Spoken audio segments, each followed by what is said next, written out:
Welcome to Collecting Chaos and the Eternal Mylite Project. It's not the first time I've shown this comic. What's it doing here? I'll answer that question in just a moment.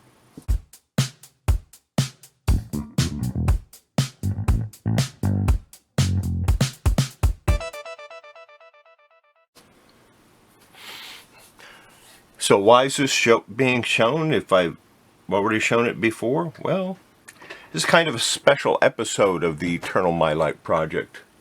You see, I now have all but 4 of the Tomb of Dracula comics.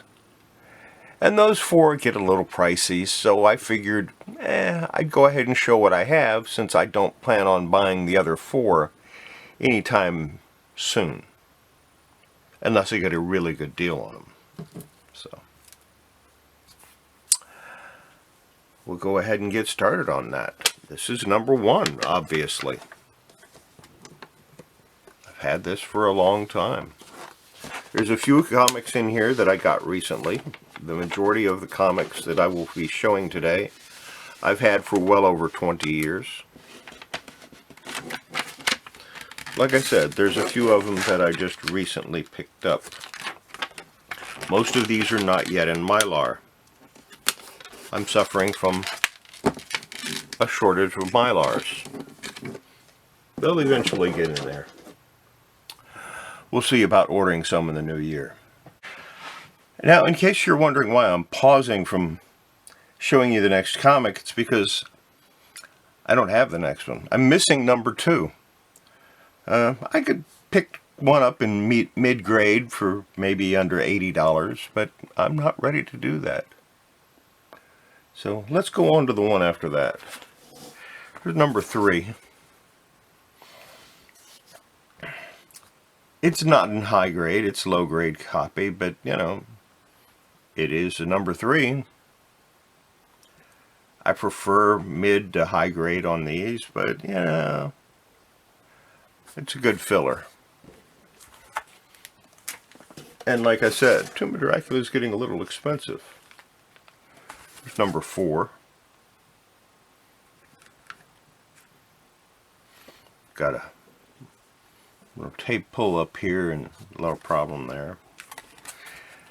Again, low to mid grade. It gets better. Number 5. This one presents pretty well. And a mid-grade, low mid-grade copy.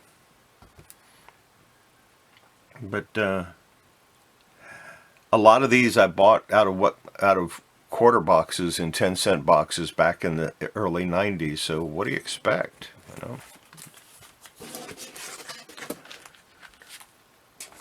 Number 6.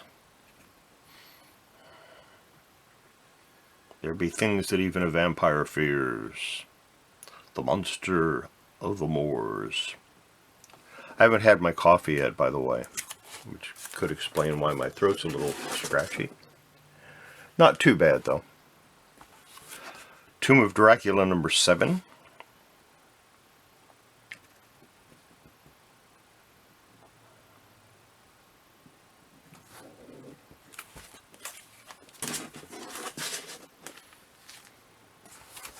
Number 8.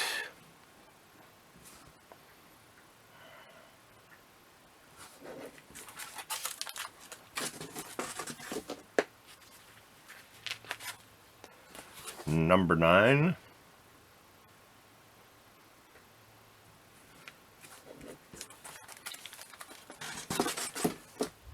And number 10.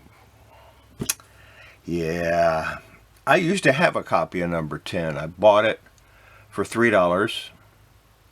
It was sitting on my table when I was at a show. I bought it at a show. It was sitting on my table. The guy came up and said, "Is that number 10? I went, "Yeah, I just got it." He said, "I'll give you $10 for it." And I went, "Okay." And I sold it. I mean, I can pick up a low-grade copy for under $1,000, but I'm not ready to do that yet. So we'll go on to number 11. Yeah, I don't have a copy of number 10 right now. And yes, I could get a facsimile copy. I could get one of the new, but no, that's not what I want. I want an original, and I'll get one eventually at a price that I want to pay.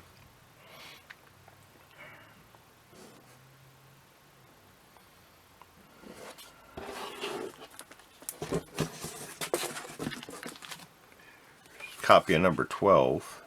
I think this has the second appearance of Blade in it. I'm not sure. I don't remember if it was 12 or 13.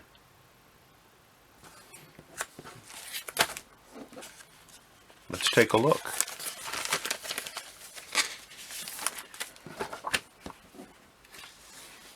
Because I need to put a bag or a board in this one anyway. Yep, there he is, Blade. So, yeah, this was the second appearance of Blade. That's cool. Got a board here that's too small, but it's better than not having one at all, I guess. I've got the right size ones in the other room.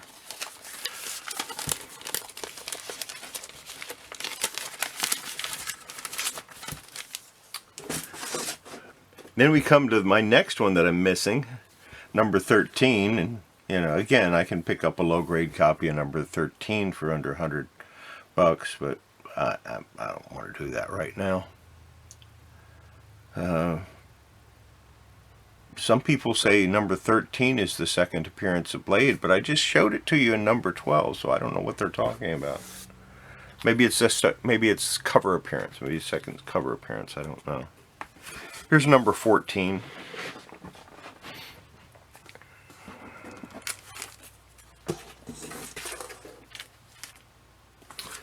Number 15.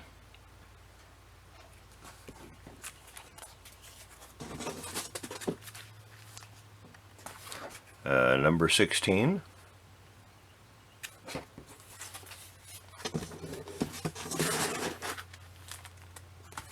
Number 17. And all of these could probably benefit from a clean and a press, and I might do that eventually.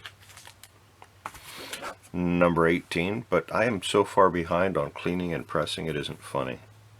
But this one has Werewolf by Night in it, and that's always cool.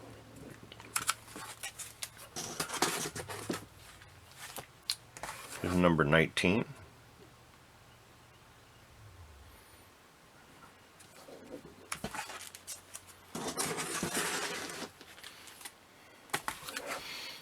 Number 20. They're shooting them with wooden bullets.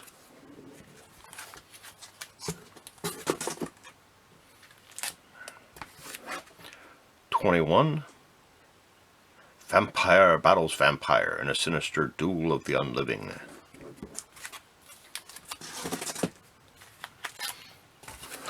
'22.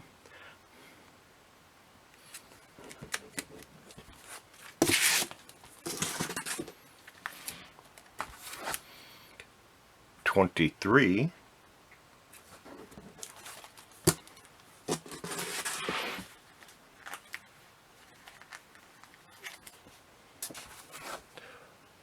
'24.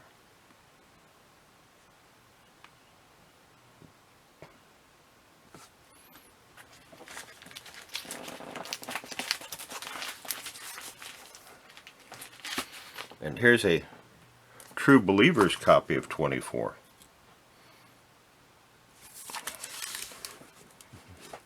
So I'm going to go ahead and put those together, even though it probably doesn't belong in here. Number 25, which needs a board, but I don't have any more boards right here.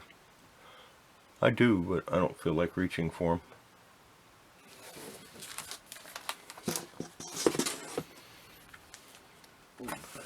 Number 26.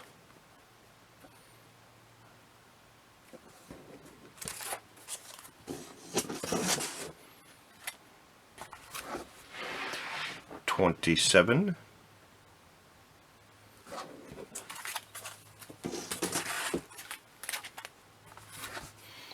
'28.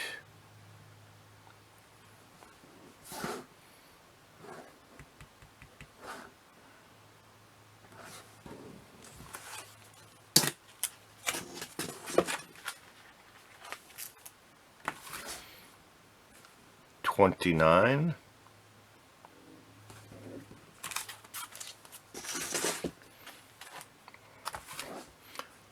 30.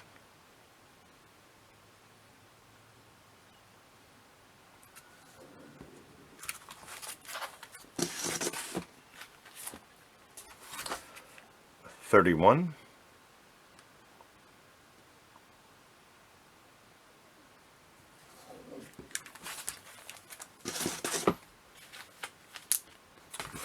32.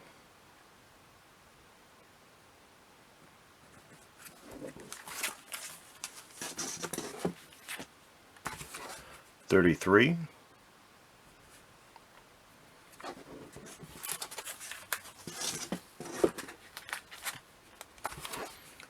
34.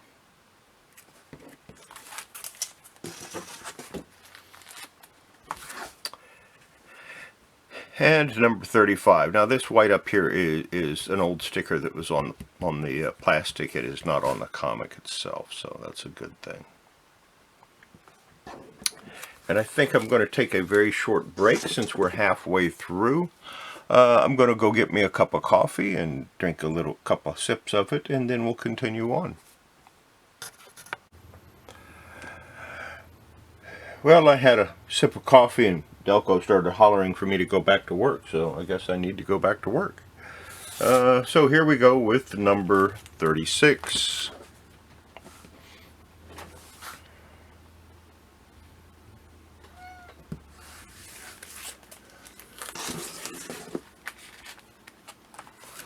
Number 37.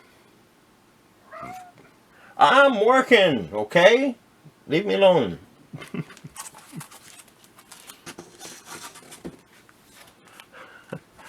There's number 38. Bloodlust for a Dying Vampire.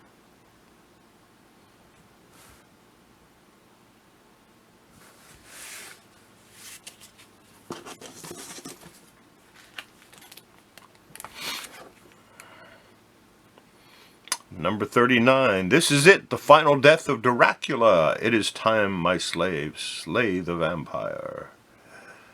Comicton's #1 fear magazine.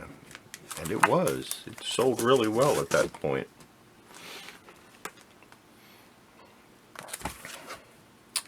Number 40. Dracula is truly dead. The triumph of Dr. Sun.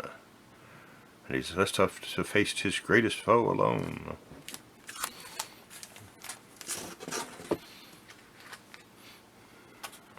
Number 41. Wait, what? I thought they said Dracula was dead. Here he is. He lives again. And extra, the fear-fraught return of Blade, the Vampire Slayer. A Halloween Holocaust. Away, whimpering pups. Dracula lives again, and he lives to slay.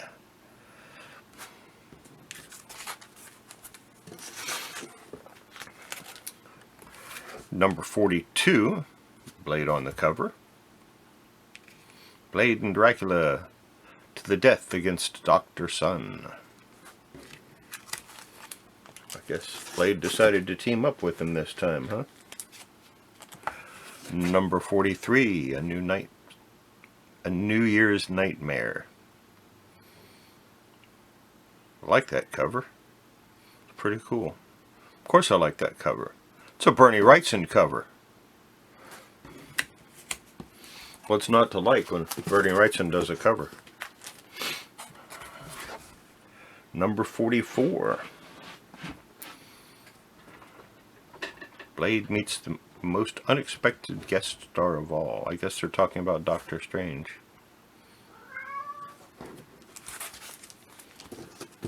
What is it, Delco? Here we have number 45. The first Tomb of Dracula comic with the barcode. So this one is from 1976.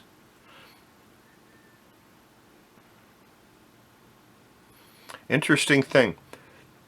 When the barcodes first appeared on the comics, it had two numbers. It had the basic barcode number, the UPC number, Universal Price Code number. And then it had a smaller number up here. This smaller number, 06, by the way. Of corresponds to the month. So a little bit of trivia there to tide you over.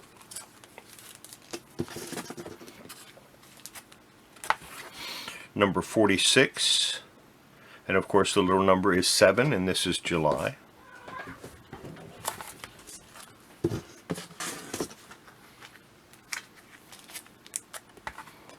Number 47.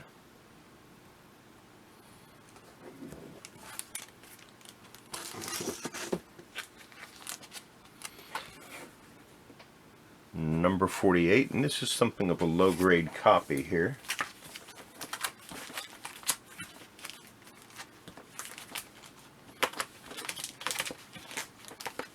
Got these, some of these are out of order, so I had to very quickly put them back in order. Bit of a low-grade copy, no board.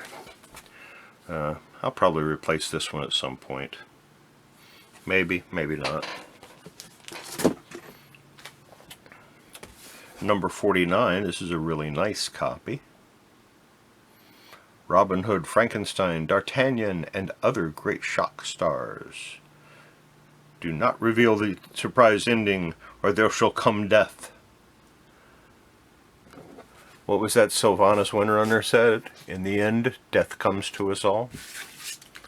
Except her, of course. She keeps resurrecting.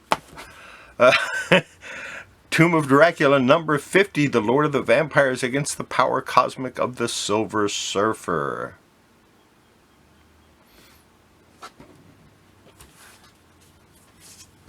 I guess Dracula was starting to run down a little bit because he kept getting guest stars. Another Blade on the cover.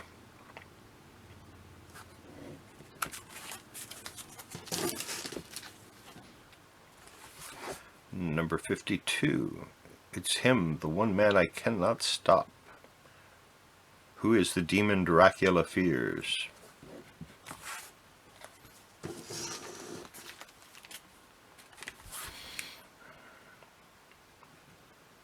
A surprise shock star, and it is not Blade. They're going against Hannibal King yet again, and Deacon Frost. I think number 12 was the first appearance of Deacon Frost, or was it number 2? I don't remember. Number 54. I never seem to find a nice copy of this. I have a couple of copies of this, and all of them are yeah, they all have got creases, and they all have the cover offset, so you see this big white along the spine. One day I'll find a nice copy of it. Not today. Here's number 55. Possibly the greatest Dracula story ever told, or ever. Requiem for a Vampire. The greatest Dracula story ever told was in the book by Bram Stoker entitled Dracula. Number 56.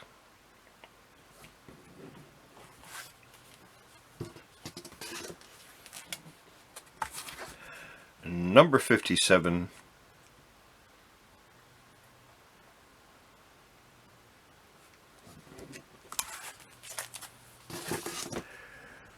Which comes to the fourth issue that I'm missing from this run. You can pick up a near mint copy for under $50, but I'm not ready to do that right now. So let's continue on.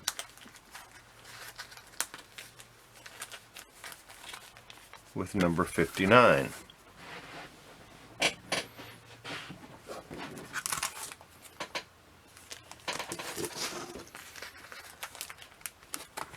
Number 60.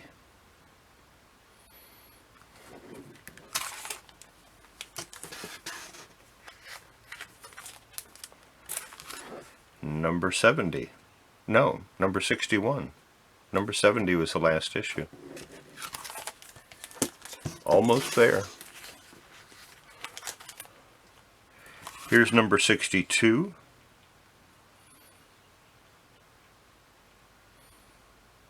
With that demon he's afraid of, apparently.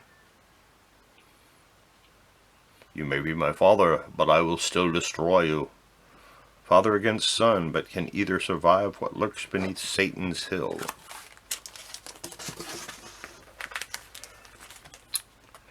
Number 63.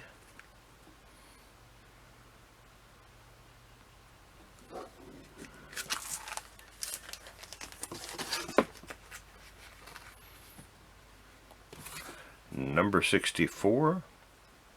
And we'll have to just get all of the crap off of here. This was not published in 1972, though. 1982, maybe. I think actually this was from 77 or 78, somewhere in there. Yeah, 1978, I'm pretty sure of it.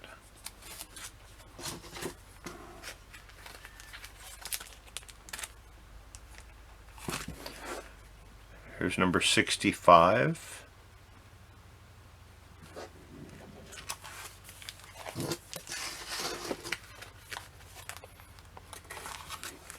'66.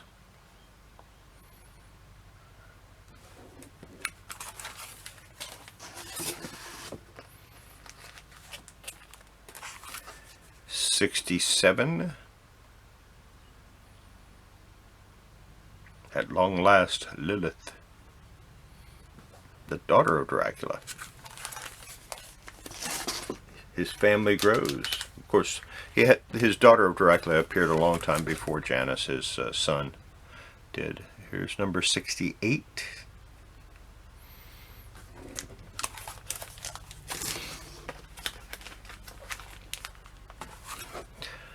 And number 69.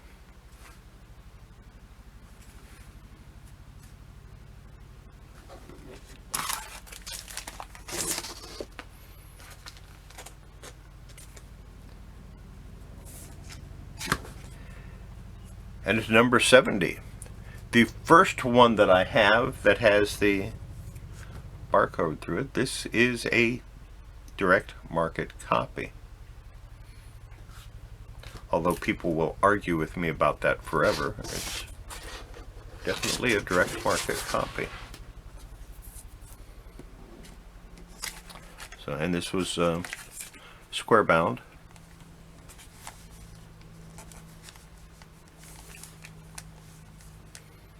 So there you go. Now I do have a mini series of Tomb of Dracula from the 90s. I don't know if I have them all, and I don't know where they are. But this is the run that I wanted to show today, so that's what I did. So I should be able to complete the run when I'm ready to for under $1,200. I'm not ready to dedicate that much money to this. So there you go. Those are the Tomb of Dracula comics I currently own. And so that concludes this episode of the Eternal Mylite Project. And we will see you tonight on Patrick Murphy's show, where I have an interesting story about coffee. Well, I thought it was interesting anyway. You might not. Make sure you join us on his channel. And while you're at it, go to his channel and, subscribe if you're not subscribed. And go into one of his videos and click that the like button and leave a comment. Tell him Collecting Chaos sent you. Or better yet, tell him Dracula sent you. And don't forget, before you handle your comics, make sure you wash your hands. It's good for your comics, most of all. It's good for your health. Why is it good for your health? Because you don't know what kind of dirt has gotten on those comics since the last time you looked at them. Didn't think about that, did you? So wash them before and after. And we'll see you tonight. Bye.